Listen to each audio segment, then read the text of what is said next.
What's going on, everybody? It's your buddy, it's your pal Spaz Phoenix, the YWC Reality Check here in what will hopefully be a quick video. I'm going to do a contest with you guys. Haven't done a contest in a long time. I used to do the Royal Rumble raffles and the Elimination Chamber raffles and all that sort of thing. Haven't really done anything like that in a long time. Been meaning to, just haven't gotten the creative juices flowing and whatnot.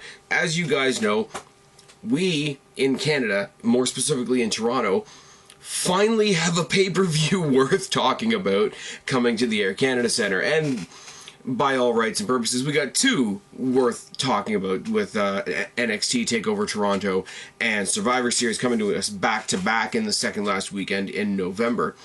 Going to both. You guys that saw the preview video that we did for the CAC saw that I have my tickets for TakeOver and I have my tickets for Survivor Series, and I thought, what's a good way to get myself, my friends, the people that are coming with me really hyped up, would be to get you guys, my YouTube audience, involved and a little bit of interaction, a little bit of something just for fun out of our own heads, because if I try to talk to anybody in the YWC right now about what's actually going on in the product, there's a lot of angry people.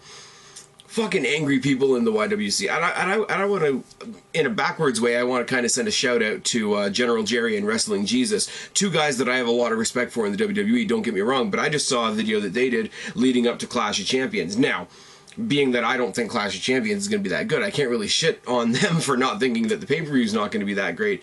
But holy crap, them and a lot of other people like them are really angry about wrestling. And it's just like, I gotta come up with something. I gotta come up with something to have a little bit of fun. And again, it brings me back to you guys. It brings me back to, let's get interactive, let's have our own fun, even if we can't say anything good about the product. So here's the deal.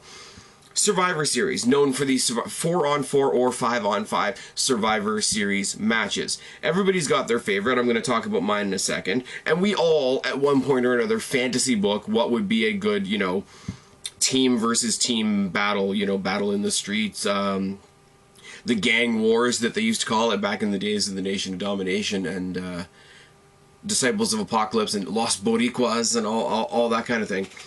One of the ones that always sticks out to me, it's not the best match, don't get me wrong and don't get it twisted, but I've always gone back around Survivor Series time and I've always watched, don't even ask me what year it was because you guys know how shitty I am with dates, but there was a Survivor Series 5-on-5 match that was Team Captains DX versus Team Captains Rated RKO when Edge and Randy Orton were a tag team. They were taking on DX and they put their teams together in Roddy Raw. Now, I don't even remember who was on Rated RKO's team, but I remember when DX started building their team, and it really was, in my opinion, the all-star, the dream team of WWE at the time, because you had DX, who were on fire and had been on fire, and two guys with the individual histories of Triple H and Shawn Michaels, which was great. You got the Hardy Boys, which were a cult classic following at the time. And you had CM Punk, who I wasn't very familiar with at the time, but a lot of other people were. A lot of other people knew what he had done in ROH and what he had done in TNA that I learned well after the fact. But there was a feeling these people knew, like, I don't want to say kid in a disrespectful way, but when this guy came in brand new to WWE, people knew this kid. And he wasn't even on their main show. He was on the WWE ECW, the neutered Vince McMahon iteration of ECW. But he came up and he joined this dream team along with the Hardys and DX, and people were chanting for him and nobody else. But you looked at them as a triumvirate, as a unit. You've got Shawn Michaels, who's a Hall of Famer, Triple H, who right now is revitalizing the entire way that WWE does their shit, the Hardy Boys, which were debatably the biggest, hottest, most popular tag team at the time, and CM Punk, who would go on to be the future of WWE for very many years afterwards. So it was really a case of, like, who are Randy Orton and Edge gonna lead to the slaughter against this untouchable team, which I thought was really cool. And they even acknowledged that in the match. If you remember how the match starts, it starts off with Mike Knox, of all fucking people, from Team Rated RKO, and Shawn Michaels kicks the guy's head off and pins him before we're even a minute into the match, goes back to his team and asks, was that guy in the match? Oh yeah, that guy was in the match. Oh, so we're doing good, right? The comedy of DX at the time, adding into that, but just if you talk about, there's obviously better Survivor Series matches as far as in-ring work. There's matches with more historic people, but if you ask me, that is really the one that sticks out to me. Now, if I was to fantasy book, and this is what we're going to get to, if I was to fantasy book something right now, I would have it be that Triple H has a hand in screwing over Dean Ambrose in his match against AJ Styles, which didn't happen, but it's how I would book it. So here you've got Randy Orton, sorry, not Randy Orton, sorry, Seth Rollins, Roman Reigns, and Dean Ambrose on SmackDown, who have all been screwed over by the Authority, and the Authority buddies up with AJ Styles and the champion, and you have a thing that builds from there. You have it so that AJ Styles gets together with his guys on Raw in the club, and then you've got 3, and then you've got the Shield, and they would have their big reunion moment, and that would be a thing, and that would be a whole separate thing onto its own, the reuniting of the Shield before Survivor Series. And then you would have AJ Styles, because he's conniving and clever and all that sort of thing, he would go over to Raw and align himself with the champion, being Kevin Owens. So the Shield in turn would align themselves with Sami Zayn. But the week before Survivor Series, you know, they would all, you know, Styles and Gallows and Anderson would be up there with the 2 Sweets, and Owens would be there as well, kind of like, yeah, I'm gonna save this team, doing his own cocky thing. And we got one more surprise for you. And he throws up the 2 Sweet gimmick, and out comes what I've come to call rockstar douchebag Finn Balor.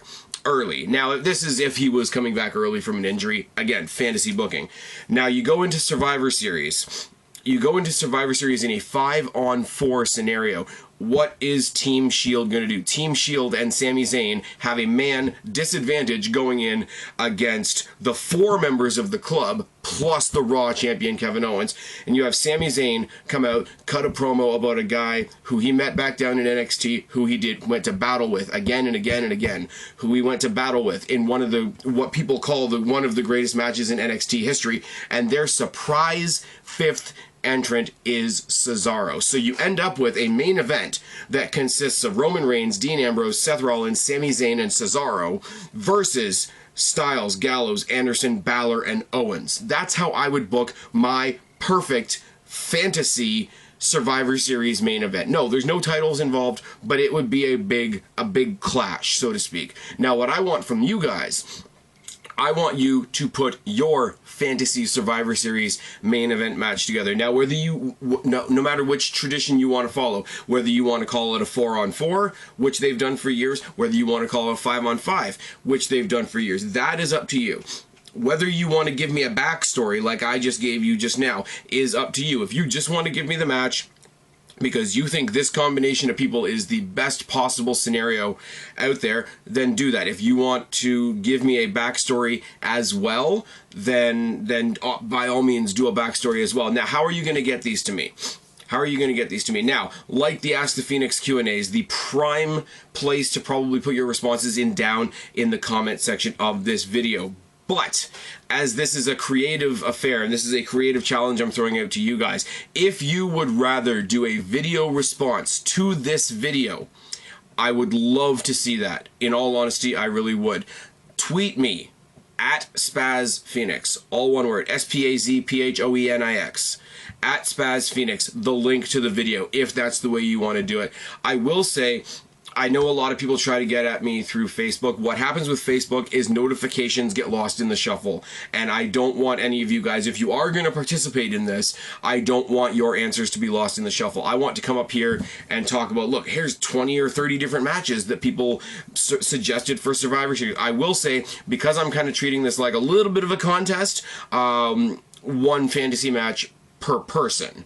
You know, if somebody submits 2, then they've got twice as many chances to win, and that's not really fair, and rah. Now, if you come up with a match and you put it down in the comment section below, and then you come up with one that you would like me to consider instead, just consider it in the notes. Hey, I already gave you this one, but I've modified it, and I'd rather you look at this one instead. It's all good. If I get more than 5 people to participate in this, I will announce the winner the week before Survivor Series and take over in Toronto. You guys know this channel isn't for money. I'm not monetized. I don't make anything for doing this. I don't want to make anything for doing this, really, because then you get slammed with all kinds of you must do this and you must do this and you can't do this and rah. I really can't offer you guys much of a prize other than you guys will be thrown down in the box below in the video descriptions as a shout out, as a kudos to you for winning, and your link will be promoted in the box below. And if that helps you guys get more views down the road and helps all of us grow as a community, that's great. But really, I know it's not much. I'm more doing this because I think it'll just be something fun. And for those of us that are a little bit frustrated with the product, i.e. the people that are watching Raw, I figured this would be a little bit of a fun distraction. I hope you guys agree. I hope you guys come at me. I hope you guys come at me in droves with suggestions, because no matter who wins, I will read or share or reflect all these submissions that I get before Survivor Series. It's not a matter of I'll come up here in 2 seconds and here's the guy that won and here's his link and that's it. I will be sharing the rest of them. I will be sharing the rest of them because it is a community. It is a back and forth communal effort. And as I said, as I really try not to get repetitive here, this is for fun. On a selfish note, this is to get myself hyped up for Survivor Series and for TakeOver Toronto. So yeah, considering the fact that I'm going to both, if you want to include NXT guys in your match, obviously yes. Current WWE, current NXT. Just don't mention guys from other companies because I'm not going to know who they are. And at this point, that even includes TNA, because fuck if I'm watching TNA right now. That's it. As I say, I hope you guys have a lot of fun with this. Hope I've got a lot to talk about going into the Survivor Series week. You got approximately 2 months to get this in. I will be throwing in reminders in the next few videos, so anybody that missed this video can still be made aware. Do me a favor, if you choose to participate in this, share this link around as well to get more people involved. I think the more the merrier. It's going to be a lot of fun. I hope so. And if you guys think that this idea is just really lame and kind of shit, find a nice way to tell me down in the box below, and I will do something else next time. That's about it. I'm done rambling. I hope you guys are having a great weekend. I've been Spaz Phoenix, your YWC reality check. Subscribe up there, talk down there, start a conversation. Keep all these conversations going. Don't be a stranger. I will talk to each and every last one of you later, but for right now, I'm tagging out. Bye, guys.